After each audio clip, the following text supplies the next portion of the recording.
We will continue working with Unit 3 and the chemical names that we need as we move forward. Today's focus will be the transition metals and the polyatomic ions.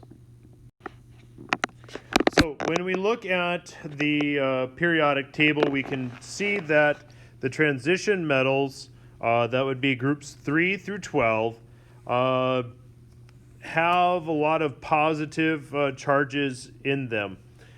This makes life a little bit difficult, and that's because a lot of them have multiple positive charges. And it's that multiple positive charge that makes things a little bit more difficult when trying to figure out what the charge is unless we had some other means of doing it. Now, we don't have this nice hard rules as we have for some of the others. Instead, what we have is another method to getting this to work. So what we do is we will use some other method that we have. Now, the first example I'm going to use is for iron, and if you look at your periodic tables, look at a periodic table that has the charges in them, you will see that the iron 2, iron 3 are there. Most periodic tables, if they have the charges written there, are going to show an iron 6. I have iron 4 plus written here because I feel it's important that students know the method that they should use to solve these types of problems, as opposed to just always being given the answer all the time. That is why sometimes in my classes you will find made up element oxidation states, and therefore sometimes made up compounds, so that you know how to name them in the systematic manner in which the IUPAC uses. So again, even though that iron 4 does not exist, you should be able to name it correctly based on the similar pattern that we use for iron 2 and iron 3. The method that we use when we name them is using the Roman numerals in parentheses following with the ion at the end of it. And so for here, we will need to know our name, or at least be able to know what elements or what Roman numerals are for which number, such as I is for 1. Now I'm going to keep utilizing the brackets on the top so that we're able to identify the fact that we're talking about I's and not L's.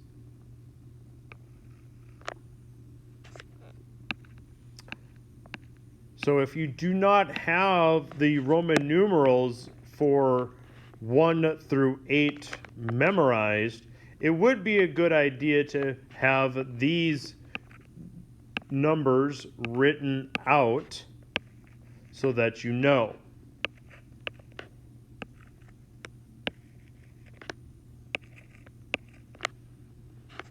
Now again, you do not need to have the brackets at the top and the bottom, or the lines at the top of the bottom, to indicate that. It is just there to identify the capitalization.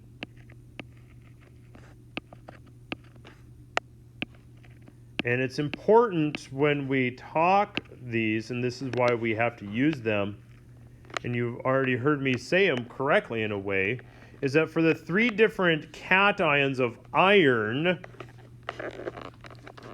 when we have a positive 2,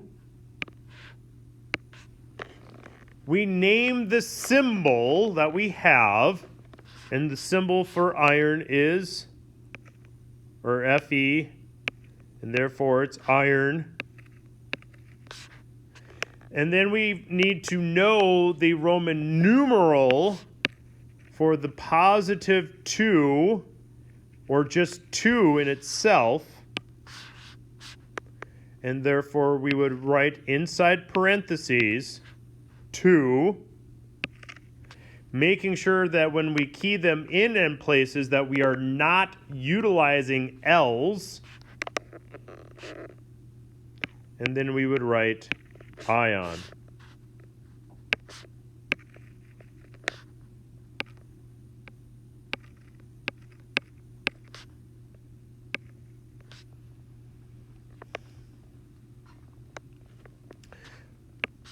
For the next example, we would have Fe is for iron as well. This time, there's a 3, therefore, we use the Roman numeral 3, and then write ion. And when we say it as iron 3 ion. We don't say iron ion. That just doesn't sound right. And so iron 3 ion. Now if you look on your periodic table, you'll notice that again there is no iron 4 ion. However, being able to name it correctly is important. Fe is for iron. We use the Roman numeral for 4 is IV. And then because it's not attached to anything, we write ion. Now again, most periodic tables would have an iron 6 written, not an iron 4, but again, I use sometimes these weird examples, ones that don't exist, so to show you how to systematically get the naming correct, as opposed to just Googling it or just always using some other means, is that sometimes you have to look up other things. This method is known as stock or Roman numeral naming and is promoted by the IUPAC for transition metal ions. It is much easier to use than the old system. It can also be used for, it is very commonly also used for lead and tin are also very commonly used with this. It is much easier than the old system. The old system, you would use, say, ferrum would be ferrous or ferric, and cuprum would be cuprous, and cupric, and that is for the iron.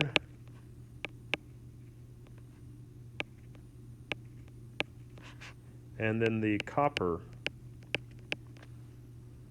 methods. And so it's very gross and not so much fun. So let's try it out. So looking at our periodic table, we'll be able to find that Cr is for chromium. We need to find or remember the Roman numeral for 3, and that would be the 3 capitalized I's. And because it's not bonded to anything and it has a charge, we need to write ion.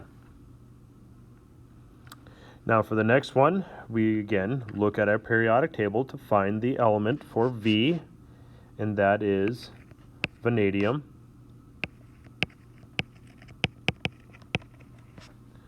We remember that the Roman numeral for 5 is also V, and it should be a capital V.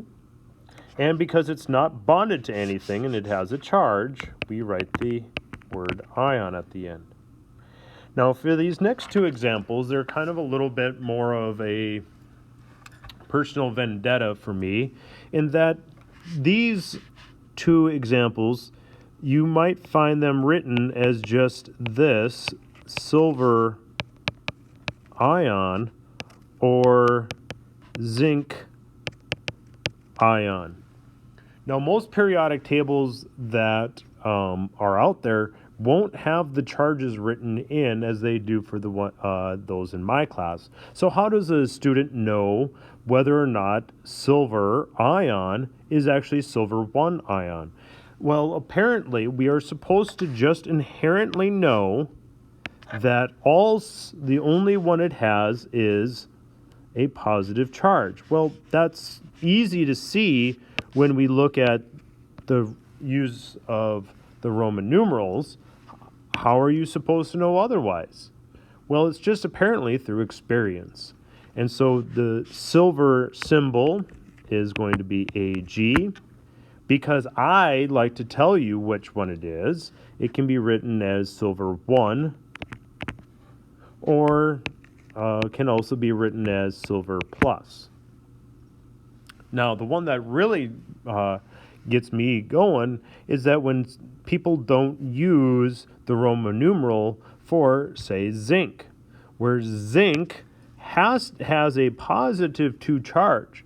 If you write it out as just the zinc ion, very difficult to know if you haven't been told this. And this is why, to me, using the Roman numeral naming system is so important.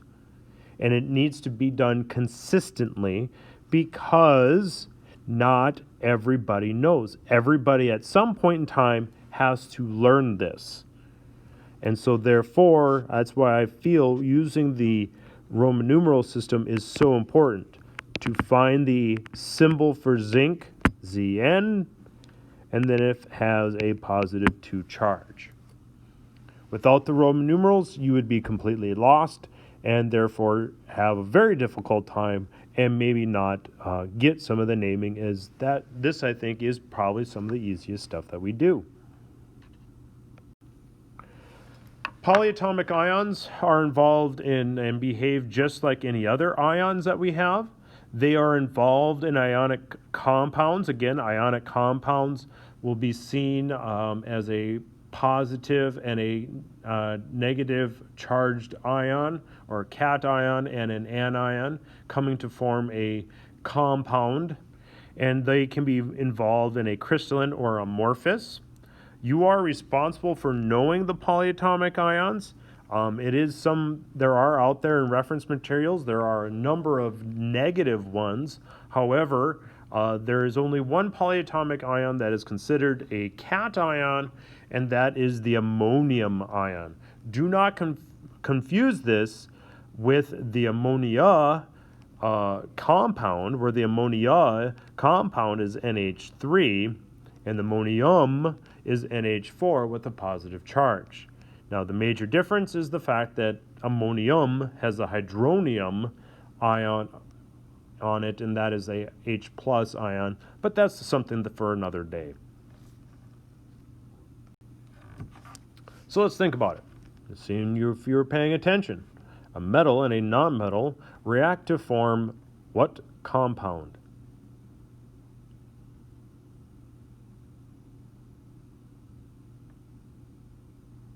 Hopefully you said ionic, and you would be correct. Here is a simple chart of some of the polyatomic ions that you will see in the forthcoming videos, or you can always use other reference materials, and from those that are in my class, you will be able to reference the chart that is on the back of the periodic table. It is not complete, but it does have a lot of these ones that are on there. These are, again, just an example of some of them. The biggest difference in the ways to identify these polyatomic ions is the fact that they usually end in ITE or ATE. That is usually your biggest indicator that there is a polyatomic ion present. Also, you might see a prefix of a hypo present or a per present, and those are usually based on how many oxygen there are present in that one. Hydroxide is one of the few that does end in IDE, so it is kind of a little tricky of a one, and that's why sometimes a little bit of memorization does help.